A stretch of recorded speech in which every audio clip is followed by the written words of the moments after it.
We're hardcore diggers and we'll do whatever it takes to get to the treasure. Yeah! Our finds are legendary. Yeah! Yeah! Yeah! I'm the best. I'm a cover boy.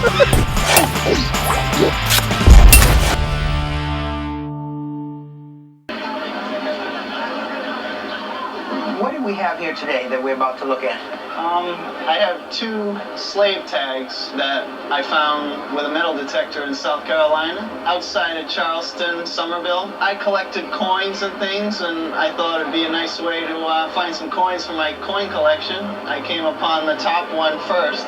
Okay, do you know anything about these slave tags? Only what they say and what the dates on them are. No other background. Had you ever seen one anywhere before? No, never seen them in books. Never even knew they existed, actually. One of the hottest areas in collecting of African American material culture has to deal with slavery. Slave shackles, and right next to slave shackles and chains would be slave tags. These, for instance, are also known as a slave tax badge. And this one is especially exciting to us because it's dated 1800, which is very early. And the occupation that we see right here is house servant. And when you flip it over on the back, you see the mark of the silver or coppersmith who made this. It appears that it says Atmar, A-T-M-A-R, but I'm not familiar with that name. One of the most famous silversmiths from Charleston, South Carolina, his name was John Joseph LaFar. From 1781 to 1849 was the city marshal and the major producer of the slave badges. Other cities such as Norfolk, Virginia, Mobile, Alabama, Savannah, Georgia, and New Orleans had slave badge laws, but Charleston is the most famous one in the country where almost monthly now slave badges are being uncovered. Were they worn full time? Yeah. It was worn right here from a string or a piece of leather or some type of ribbon right here on your breast. This was to distinguish you from the runaway slaves. And so you got to understand there are slaves all up and down the seaboard that are trying to escape their owners. If you have one of these around your neck, supposedly the information is registered in the treasurer's office. You know, I found them when I was 13 years old. They've been at my parents' house, and I didn't think they were worth much. So. And how old are you now?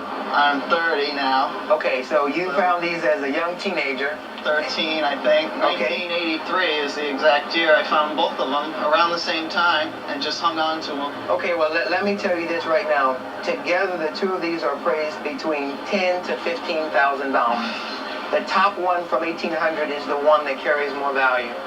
Okay, are you happy? How do you feel about this? Extremely happy. I thought maybe a couple $100. They've been sitting at my parents' house. You know, I had to go and find them. Museums are looking for these type of slave tags to help identify the occupations and activities of slaves in the antebellum period.